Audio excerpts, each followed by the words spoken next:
Hola, ¿qué tal? ¿Cómo estás? Muchas gracias por tu visita. Soy el profesor Rolando Vallejo y el día de hoy vamos a revisar el capítulo 11 del curso CCNA 1, del curso Introducción a Redes de la certificación de CCNA de Cisco. Vamos a revisar solamente una parte del capítulo. Te recomiendo que veas el video completo del capítulo completo, pero quise poner atención específicamente a una parte que tiene que ver con revisión de fallas. El análisis de los comandos, cómo se usan los comandos para revisar fallas en una red y cuál es la metodología que se sigue, la serie de pasos, etcétera, que se sigue para revisar una falla de una red y checar cómo anda su performance. Recuerda que si eres estudiante de CCNA o estás en capacitación de CCNA por tu trabajo, te va a ser de mucha ayuda suscribirte a este canal, darle suscribir y activa la campanita de notificaciones para que todo el tiempo estés siendo informado acerca de nuestros nuevos videos. Así que bueno, pues empecemos.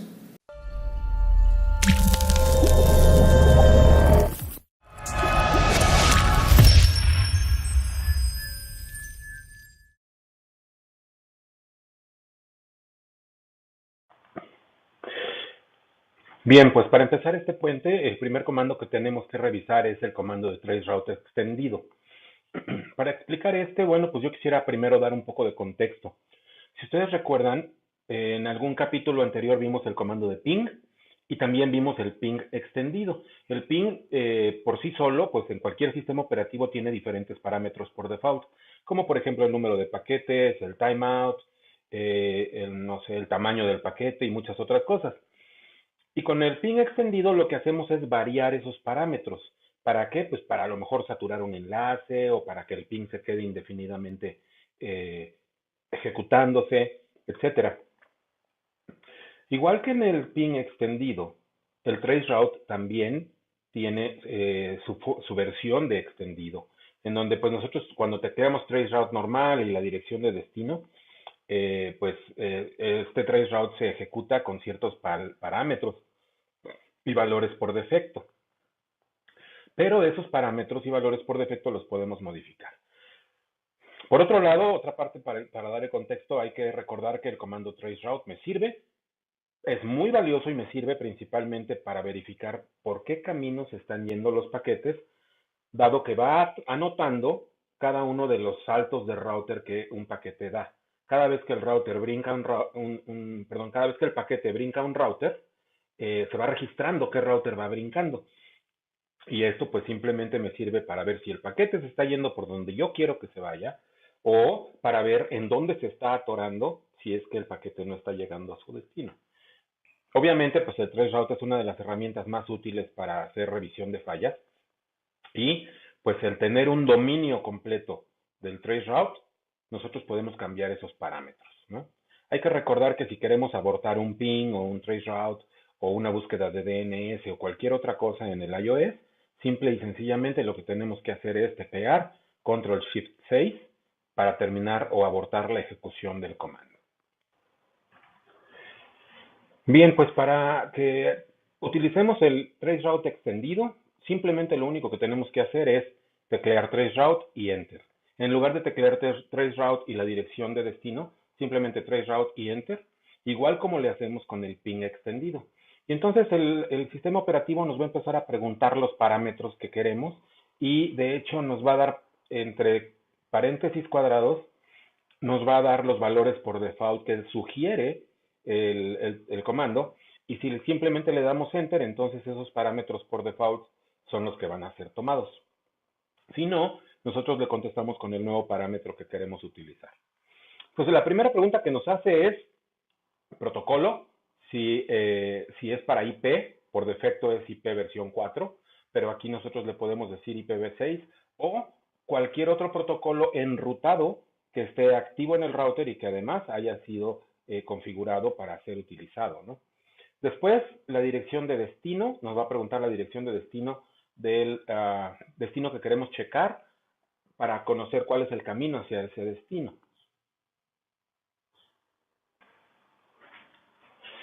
¿Para qué queremos o podemos querer cambiar la dirección origen? Bueno, pues esto es muy simple.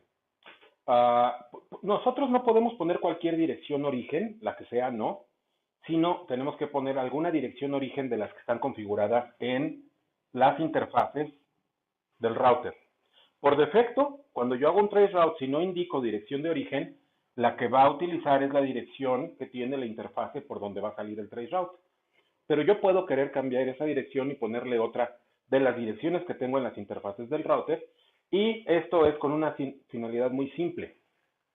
Yo quiero tal vez checar la tabla de enrutamiento de este router, tal vez ese router no es mío, no lo administro yo, pero quiero saber si en su tabla de enrutamiento existe un camino de regreso hacia esta red o hacia esta red o hacia esta red.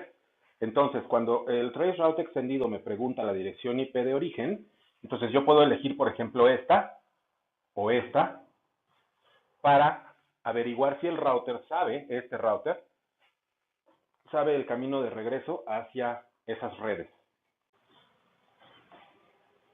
El siguiente parámetro que nos va a preguntar el comando de traceroute extendido es numeric display. Por defecto, el output, la salida del comando traceroute, nos va a dar tanto símbolos como asteriscos y barras verticales, etcétera, como los números, lo que son los valores del tiempo que le toma a los paquetes ir y venir. Si nosotros le decimos aquí que no queremos el display numérico, entonces solamente nos va a mostrar los números. Lo siguiente que nos pregunta es el timeout en segundos. Por defecto, los paquetes que salen del router se les da 3 segundos para ir y regresar. ¿Para qué podemos querer cambiar este parámetro? Bueno, pues si nosotros el timeout en segundos lo ponemos más bajo, vamos a probar qué tan rápida está la red en ir y venir los paquetes. Si le ponemos un timeout más alto, lo que podemos querer probar ahí tal vez es que en una red muy congestionada se están perdiendo muchos paquetes, pero si les damos más tiempo, algunos sí alcanzan a regresar. Entonces puede ser que por ahí podamos querer sintonizar. Por defecto, el número de paquetes que se envía son 3 para cada una de las pruebas en cada uno de los saltos. Pero pues aquí nosotros podemos querer probar a más largo tiempo y ponerle un parámetro más alto. Recordemos que el time to live es un parámetro que nos dice cuántos brincos puede dar un paquete. Obviamente por la forma en la que funciona traceroute, en las primeras pruebas el time to live o el número de saltos es de 1 para poder regresar. Y luego en la siguiente es 2 y en la siguiente es 3 y así sucesivamente para ir registrando las respuestas y así ir construyendo el camino. Sin embargo, pues podemos querer cambiar ese time to live para ver más allá en las primeras pruebas o en los primeros paquetes que van de prueba, podemos querer ver, como los primeros saltos ya son conocidos, pues a lo mejor podemos querer ver cuál es el tercero o cuarto salto. Este parámetro rara vez se cambia. Por defecto, el máximo número de saltos es de 30. Sin embargo, a lo mejor nosotros estamos queriendo probar en una red controlada más pequeña y queremos ver un camino que a lo mejor no pase de 10 saltos antes de llegar al destino. Y lo que queremos es que se aborte la ejecución del traceroute cuando llegue a 10, por ejemplo, ¿no? Entonces, esta es una buena opción para probar en ambientes reducidos o en ambientes más controlados. El puerto por defecto que se utiliza para traceroute es 33.434, pero puede ser que nosotros queramos especificar alguno diferente. Lo que sigue aquí como loose, strict, record, timestamp and verbose, en realidad son opciones del paquete IP que pueden ser cambiadas. Esto muy rara vez se cambia y la verdad es que como rara vez se cambia, pues el currículum no es muy específico acerca de estos parámetros. Para los efectos de nuestro curso, realmente con poder manejar los demás parámetros de traceroute es más que suficiente. En Windows también podemos hacer el comando traceroute de manera extendida. También igual, nada más que recuerden que en Windows el traceroute se teclea como tracers. Se tienen que teclear los parámetros después del comando tracer, después el guión y el parámetro que queramos modificar. Si solo tecleamos tracer, se va a ir con todos los parámetros por default, ¿no? Pero si los queremos cambiar, pues aquí tenemos, por ejemplo, no sé, para cambiar la dirección de origen, el protocolo si es versión 4 o versión 6, para modificar el timeout, el máximo número de hops o de saltos, etcétera. En general, pues podemos también cambiar parámetros en Windows y pues esto también puede ser útil, ¿no? El comando de debug también es muy útil para hacer troubleshooting. Y la verdad es que a mí me sorprende mucho que la mayoría de los administradores de red no utilizan el comando de debug. El comando de debug lo que va a hacer es darnos en tiempo real, en la pantalla, información en general de todo lo que hace el equipo, el router o el switch o lo que sea. Y bueno, pues se refiere a los procesos, a los protocolos, los mecanismos y los eventos del equipo. Nosotros podemos levantar una gran cantidad de comandos de debug, pero hay que hacerlo con mucho cuidado porque el comando de debug es altamente consumidor de recursos. Si ustedes quieren tirar un router, pónganle debug all y entonces va a empezar a querer debuguear todo y mostrarlo todo en pantalla y el router se va a caer por completo, ¿no? Entonces, la recomendación es que levantemos un comando debug y después, si queremos checar otra cosa, damos de baja ese comando y levantamos otro debug. Máximo 2 o 3 debugs al mismo tiempo y eso ya va a hacer que el router se alente mucho, ¿no? Hay que utilizarlo con precaución. Si ustedes checan y ponen, esto se ejecuta en modo privilegiado, ustedes le ponen debug espacio signo de interrogación, se van a dar cuenta de todos los procesos y todos los mecanismos y eventos que podemos debuguear en el router. En este ejemplo lo que tenemos es que se teclea en el router 1 debug IP ICMP para debuguear los paquetes de ping, por ejemplo, ¿no? Y después se teclea un ping a una cierta dirección y entonces lo que tenemos aquí, bueno, pues esta es la salida normal de un ping, pero lo que tenemos aquí es la información del debug. Aquí, por ejemplo, vemos que dice, no sé, estamos recibiendo una respuesta de eco, se recibió de la dirección origen 10.0010, destino 10.001, etcétera, ¿no? Toda la demás información. Esta parte de aquí es la información del debug, ¿ok? Si nosotros queremos apagar un debug, pues simplemente tecleamos no debug y el debug que tecleamos, o on debug, o simplemente all o on debug all. Esto va a apagar todos los posibles debugs que podamos tener prendidos en ese momento. El comando terminal monitor es también bien importante. ¿A cuántos no nos ha pasado que, por ejemplo, nos conectamos de un router a otro vía Telnet o vía Secure Shell, levantamos un debug y no sale nada en la pantalla? La razón es porque la salida por defecto en el router al que estoy conectado es la pantalla de aquella terminal virtual, no la mía. Si yo lo que quiero es conectarme vía una terminal virtual, ya sea Telnet o Secure Shell, a otro equipo, y quiero ver en este equipo las salidas del debug y otros comandos que tecleo, tengo que teclear antes el comando terminal monitor para redirigir la salida a la terminal virtual, no a su pantalla propia de aquel equipo.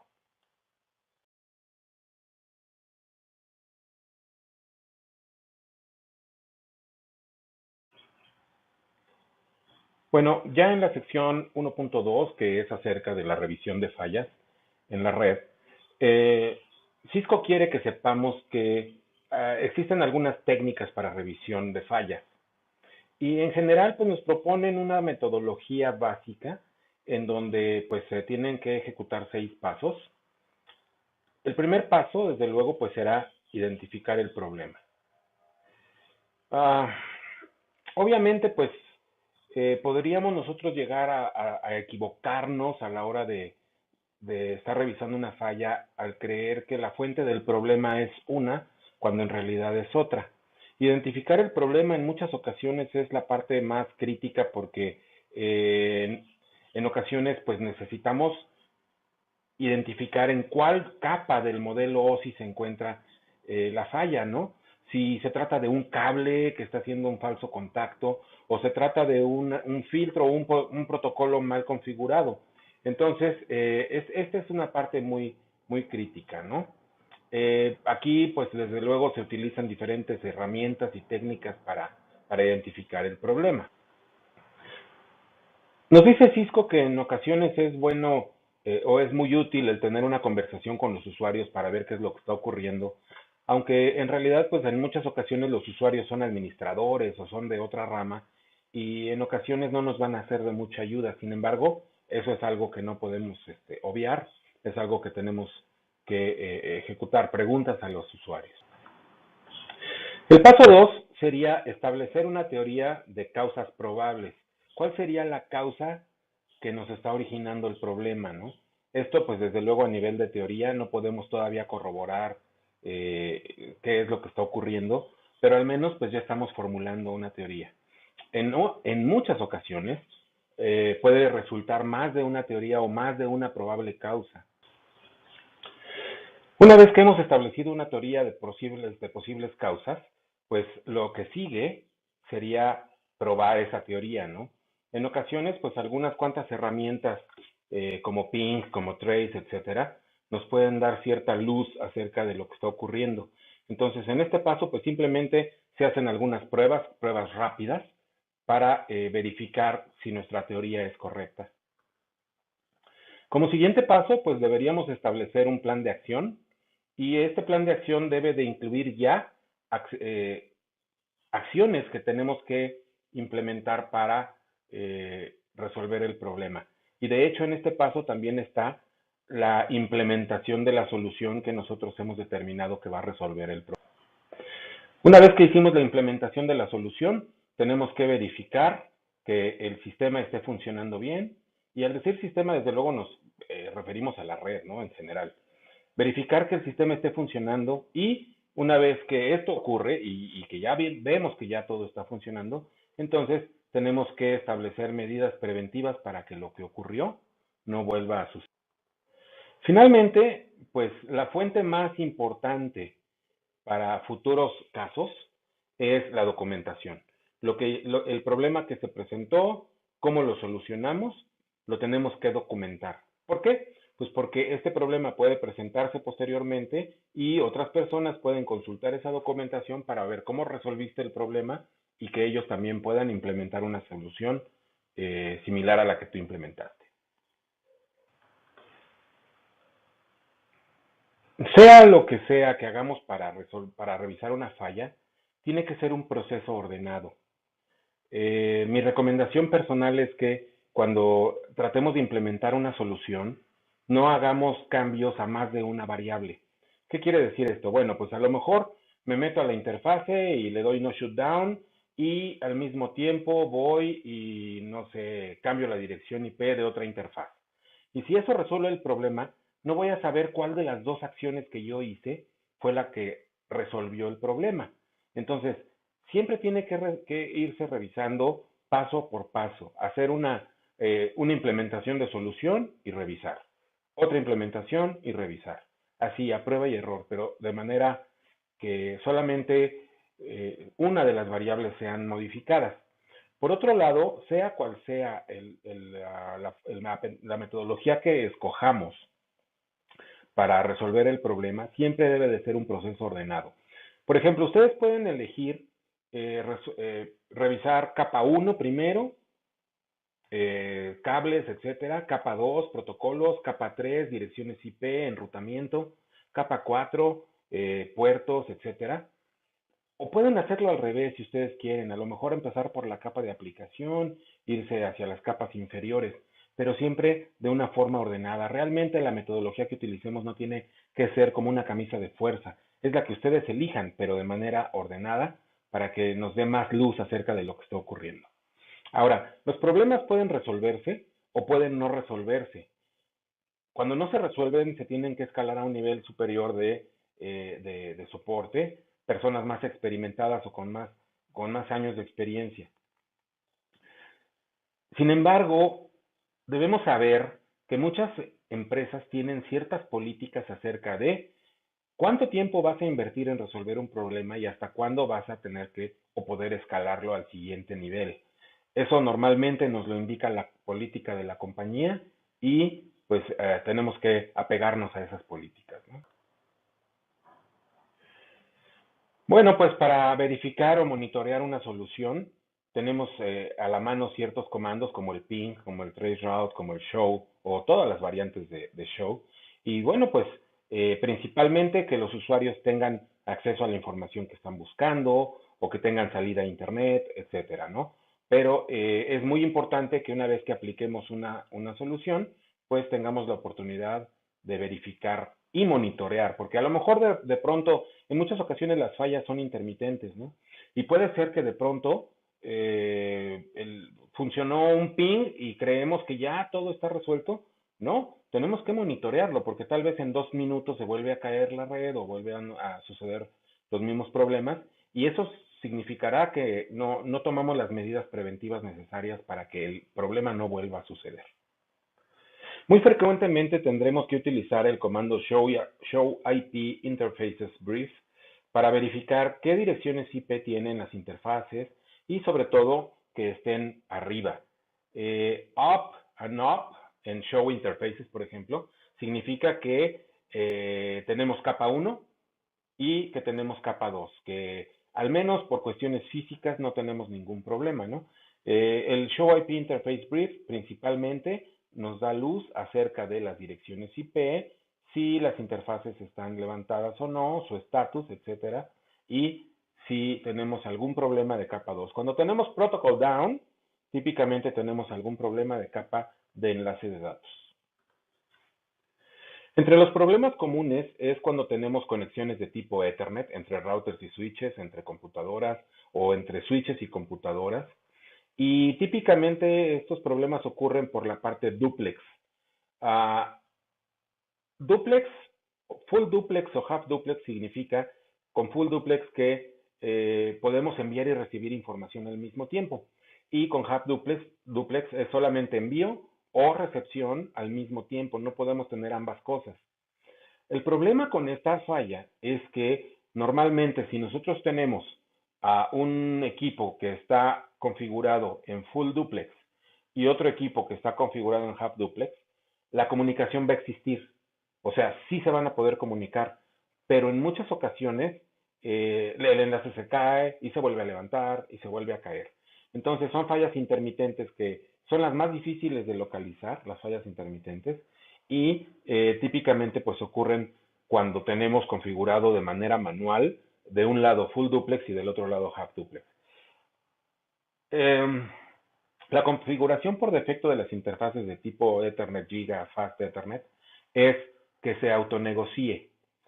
Si tú conectas un equipo que es capaz de full duplex a otro equipo que también es capaz, se negocian esas capacidades y entonces el enlace se establece a full duplex. Si conectas un equipo que es full duplex con un half duplex, se van a negociar las capacidades y entonces el enlace quedará a half duplex. Pero eso es una característica que tienen los equipos de Cisco para negociar y adaptarse a las condiciones del vecino, ¿no? Pero puede ser que ese setting de autonegociación haya sido removido, quitado, y entonces ya no estamos en posibilidad de negociar con el vecino. Es muy fácil encontrar estas fallas con CDP o Cisco Discovery Protocol, que es un protocolo propietario de Cisco y que nos va a dar mucha información Entre los acerca errores de más comunes de capa cómo están 3, conectados, que encuentra errores en las capacidades de los direcciones nombres, IP, default gateway mal configurado, que tenemos como default gateway una dirección IP que no corresponde al router, o que tenemos máscaras diferentes en dos equipos. Por ejemplo, si nosotros ponemos máscara diagonal 24 acá y en el router máscara diagonal 23, vamos a tener problemas de comunicación, ¿no? Normalmente los errores de capa 3 son por errores de dedo a la hora de configurar las direcciones, a la hora de ponerlas en las interfaces, o por un subneteo mal hecho. Tal vez no nos quedó muy claro la parte del subnetting o de BLSM y entonces estamos configurando más de 2 dominios de broadcast en una red o estamos tratando de configurar también en un router en 2 diferentes interfaces direcciones del mismo dominio de broadcast. Esos son errores muy comunes, ¿no? También el error puede estar en el servidor de DHCP, que es el que nos entrega las direcciones. Si ese servidor está mal configurado, nos va a entregar direcciones erróneas y entonces vamos a tener problemas de capa 3. Podemos saber muy bien o muy fácilmente con el comando show IP interface brief qué direcciones IP tiene cada interfase en los equipos y ahí veremos si tenemos algún error de configuración. En los equipos bajo Windows, en las computadoras, si la computadora no tiene configurada una dirección IP de manera manual y si la computadora no tiene comunicación con algún servidor de DHCP para que nos entregue direcciones IP, vamos a adoptar nuestras interfaces Ethernet, Fast Ethernet o Gigabit Ethernet, van a adoptar direcciones de la clase B 169.254. De manera aleatoria vamos a agarrar algún número de dirección IP de ese rango de direcciones. A estas direcciones se les conoce como direcciones APIPA o Automatic Private IP Addressing. Para verificar la dirección IP que tenemos, podemos utilizar los comandos de ipconfig, ipconfig all para ver las direcciones que tenemos, ipconfig release para soltar, borrar una dirección IP que adquirimos por DHCP o ipconfig renew si queremos refrescar la dirección IP que nos dio el servidor de DHCP. Cuando tenemos que una computadora puede comunicarse con los hosts vecinos, con otras computadoras dentro de la misma red, pero no podemos salir a Internet, el error más común, el típico, es que o está configurado mal nuestro default gateway o nuestro router en cuanto a dirección IP, o la computadora no sabe quién es su default gateway. La computadora, cuando determina que tiene que formar un paquete para ser enviado fuera de la red, fuera de la LAN, fuera del dominio de broadcast, la computadora sabe que ese paquete tiene que ser entregado al default gateway para que él se haga cargo de entregarlo a la red que sea necesario, ¿no? Entonces, ¿cuándo necesitamos un default gateway? Pues lo necesitamos cuando queremos que ese equipo salga de esta red de área local. Si nosotros vamos a poner una computadora que solo va a estar comunicándose con una impresora o con otras computadoras de la misma red o un servidor que está también ahí mismo en la misma red, ni siquiera necesitamos tener un default gateway. Pero pues ese ya es un caso muy raro. En nuestros días, todas las computadoras tienen que tener acceso a Internet y por ende necesitamos un default gateway. ¿Cómo se pone o cómo se obtiene el default gateway en las computadoras? Muy sencillo. Lo configuramos en el servidor de DHCP y cuando te entrega tu dirección IP también te informa quién es tu default gateway. Si no tenemos un servidor de DHCP en nuestra red LAN, entonces lo tenemos que hacer manualmente. Cuando le ponemos la dirección IP a nuestra computadora, también le tenemos que decir quién es nuestro puerta de salida de último recurso, quién es nuestro default gateway. ¿Ok? Bien. Si vemos que está todo bien configurado en las computadoras y ninguna computadora puede salir a Internet, entonces típicamente el que está mal configurado es el router. ¿Cómo es posible que todas las computadoras no pueden salir? El router tiene un problema, ¿no? Tal vez nosotros definimos que en el servidor de DHCP diga, tu default gateway va a ser 10.0.0.1, pero a nosotros se nos fue un 1 de más en el router a la hora de que le pusimos la dirección IP en la interfase, ¿no? Y entonces le pusimos 10.0.0.11. Sí, ya no es la misma dirección IP. Entonces, ese router no va a ser reconocido como el default gateway. Entonces, verificamos la interfase LAN del router que tenga la dirección IP correcta. Ahora, si en la computadora queremos verificar cuál es nuestro default gateway, podemos utilizar desde luego el comando ipconfig que mencionamos en la lámina anterior. Uno de los comandos más útiles, y lo voy a poner con rojo aquí, es el comando show IP route. El comando show IP route me permite conocer la tabla de enrutamiento. De hecho, está aquí en este ejemplo. Me permite conocer la tabla de enrutamiento del router. Con eso sabemos si el router sabe llegar a las redes que nosotros queremos que sepa llegar. Y típicamente tenemos que encontrarnos con algo con un asterisco que diga 0000. Esta es la ruta por defecto y la ruta por defecto es hacia dónde va a mandar el router todos aquellos paquetes que no sabe en dónde se encuentra la red de destino, ¿no? Entonces, este comando es importantísimo. Siempre que tengamos algún error que sospechamos que es de capa 3, vamos a revisar la tabla de enrutamiento del router con el comando show IP route. También en muchas ocasiones tenemos que el problema se encuentra a nivel de la capa de aplicación, como por ejemplo DNS. Si ustedes teclean en su barra de URL de su navegador, cisco.com por ejemplo, y no abres la página, pero tecleas la dirección IP de 209.18.47.61, por ejemplo, si es que esa fuese la dirección IP de cisco.com, y te abre la página poniéndole directamente la dirección IP en la barra de URL, Eso quiere decir que no tienes un servidor de nombres que te esté respondiendo las peticiones de DNS o los queries. ¿Cómo podemos saber si tenemos un DNS configurado? Pues con el comando ipconfig/all en la computadora, ahí podemos saber si tenemos una dirección IP a un ladito de la línea que dice DNS server, ¿no? También podemos usar el comando nslookup, que sirve para hacer queries justamente. Aquí vamos a ver este ejemplo. Fíjense. Tenemos comando nslookup. Me contesta la computadora diciendo, el servidor de DNS que tú estás ocupando es este. Su dirección es esta. Pero esto nos lleva a un modo de operación de queries de DNS.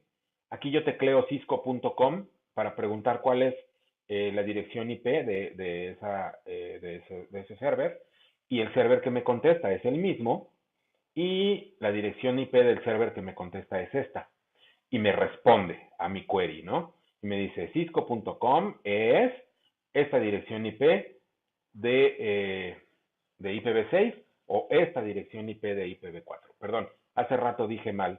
209 no es la dirección IP de Cisco. Esta es la dirección IP de mi servidor de DNS. La dirección IP de Cisco es esta. ¿Ok? Y entonces tenemos que ya en este modo de DNS queries, nosotros le podemos dar quit y ya nos saca otra vez al sistema operativo normal. Bien, pues muchas gracias por tu atención a este video. Recuerda que si te gustó, pues puedes darle like y suscribir al canal. Te recomiendo ver el video del capítulo 11 completo, porque esto solamente fue una parte. Lo podrás encontrar desde luego en nuestro canal. Y yo, como siempre, me despido esperando que la información que te presenté haya sido de utilidad. Hasta pronto.